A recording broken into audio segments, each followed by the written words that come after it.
Good morning students. 10वीं वाले बच्चे सिद्धि हिंदी विद्यालय के ऑनलाइन क्लासेस में आपका हार्दिक स्वागत है। अब बच्चों यहाँ पे हमारा ये जो लेसन चल रहा है वो व्याकरण में, तो व्याकरण में समानार्थी और पर्यायवाची शब्द करीबन थोड़े बहुत हमारे समानार्थी शब्द मतलब हमने देख लिए हैं।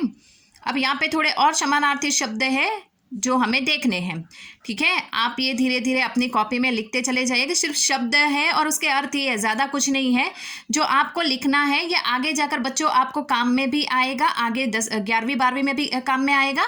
और यहाँ पे ऐसे ही शब्द मैंने लिखे हैं जो आपको 10वीं के बोर्ड की परीक्षा में पूछे जाए। जो महत्वपूर्ण शब्द है वही हमने यहाँ पे लिखे हैं। ठीक है, अब यहाँ पे आगे वाला जो शब्द है सोना, उसके समानार्थी शब्द है हेम, कंचन, स्वर्ण, कुंदन। सेवक, सेवक के समानार्थी शब्द है नौकर, दास, अनुचर, भृत्य।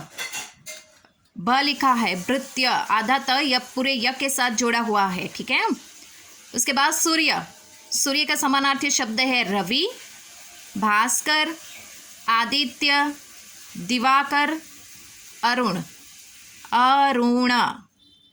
उसके बाद स्त्री, स्त्री के समानार्थी शब्द है औरत, नारी, महिला, वनिता।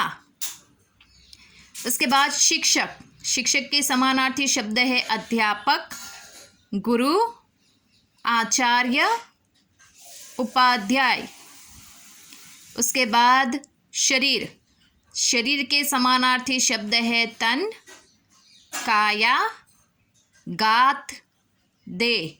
गात, त लिखा हुआ है। ठीक है, गा द नहीं लिखेगा, गात।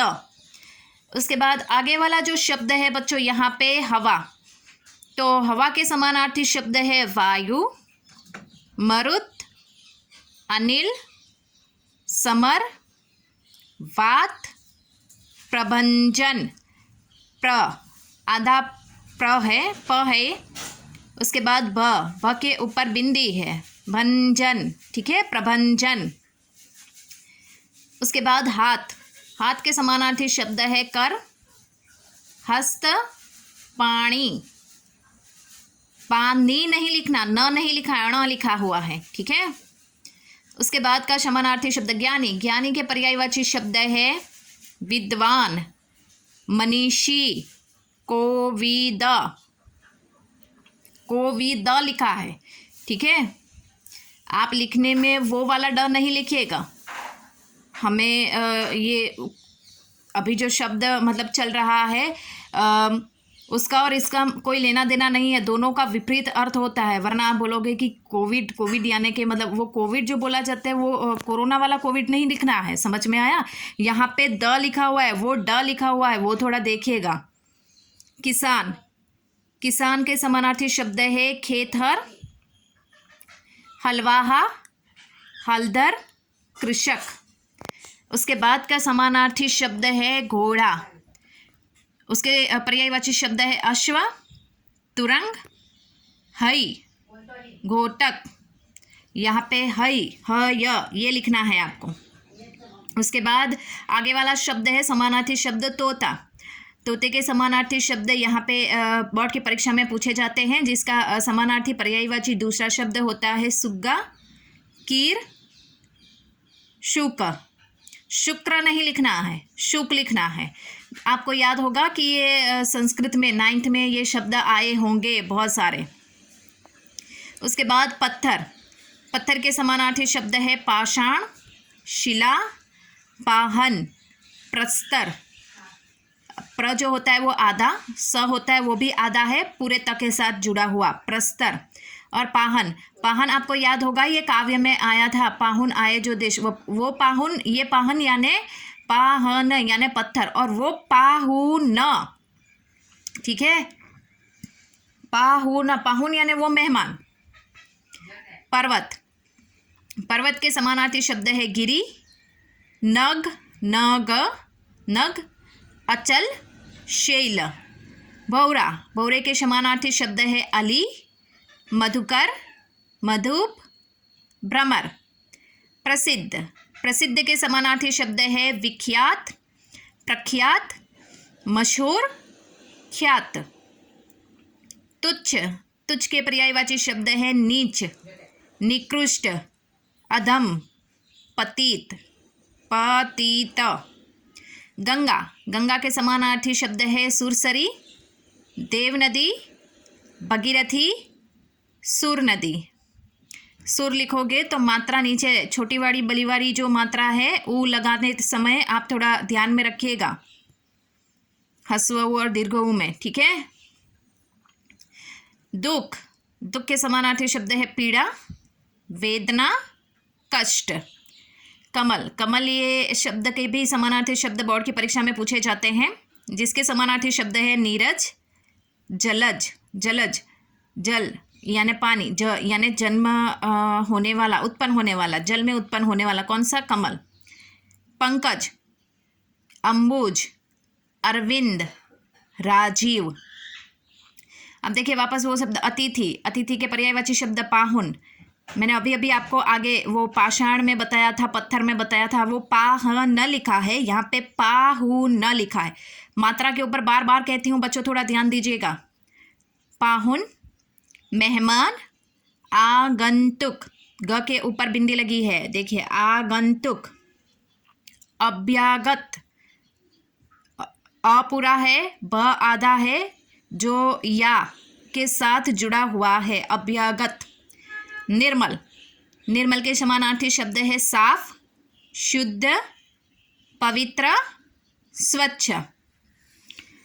उसके बाद तलवार, तलवार के समानार्थी शब्द है खड्ग, अशी, असी, अशी, कृपाण, शमशीर, करवाल, शमशीर, ठीक है, और करवाल। बाधा, बाधा के समानार्थी शब्द है रुकावट, अड़चन, विघ्न। पक्षी, पक्षी के समानार्थी शब्द है विहग, नभचर, अंडज, खग। अ के ऊपर बिंदी लगी हुई है।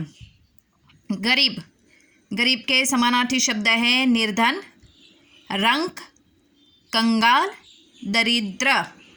आगे जो शब्द आया था वो दीन आया था, समझ में आया।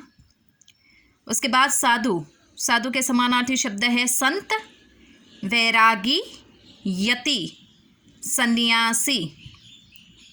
उसके बाद आगे वाला शब्द है हाथी, हाथी के समानार्थी शब्द है गज, मतंग, हस्ती, कुंजर। ये बहुत सारे ये शब्द आपको संस्कृत में ज़्यादा आते हैं, समानार्थी शब्द, पर्यायवाची शब्द। रेगिस्तान, रेगिस्तान के समानार्थी पर्यायवाची शब्द है मरुभूमि, मरुदेश, मरुस्थल। रेगिस्तान में तो आपको मरु शब्द ज़्यादा याद रखना है, भूमि, स्थल, देश। उसके बाद दीपक, दीपक के समानार्थी शब्द है दिया, दीप, चिराग। उसके बाद का समानार्थी शब्द है मुख, मुख के समानार्थी शब्द, पर्यायवाची शब्द है मुंह, वदन, चेहरा। वदन न लिखना है, बदन नहीं लिखना है, बदन और वदन में फर्क होता है, ठीक है। पुत्री, पुत्री के समानार्थी शब्द है सुती, देखिए सुती, बेटी, तनिया, अंशजा, अंश, अ के ऊपर बिंदी है, अंशजा, आत्मजा, पूरा आ आधा तो म के साथ जुड़ा हुआ है, समझ में आया। तो बच्चों यहाँ पे हमने ये जितने भी है वो थोड़े से समानार्थी शब्द देखे हैं, ये आपको अपनी कॉपी में लिखने हैं। थोड़े थोड़े करके भी लिखोगे तो भी आपका, और एक दिन में लिखोगे तो भी कोई परेशानी नहीं है, एक दिन में एक ही वीडियो का आप लिखोगे तो भी कोई परेशानी नहीं है, लेकिन आपको ये आपकी कॉपी में लिखने हैं, ये आपका होमवर्क है। दूसरे भी समानार्थी शब्द में आपको घर पे खुद ही आपको मेहनत करके लिखने पड़ेंगे, वो मैं आपको होमवर्क में दूंगी, ताकि आप भी घर पे बैठे बैठे थोड़ा सा होमवर्क करो, है ना। तो ये आपकी मेहनत करीबन बोर्ड की परीक्षा में आते आते रंग लाएगी, ठीक है। तो यहाँ पे हम रुकते हैं, और बच्चों नेक्स्ट वाले वीडियो में बाकी के जो समानार्थी शब्द हैं वो देखेंगे, और होमवर्क में मैं आपको थोड़े से शब्द दूंगी जो आपको घर पे बैठकर ही अपने हिसाब से उसके तरह तरह के समानार्थी शब्द लिखने हैं। Thank you.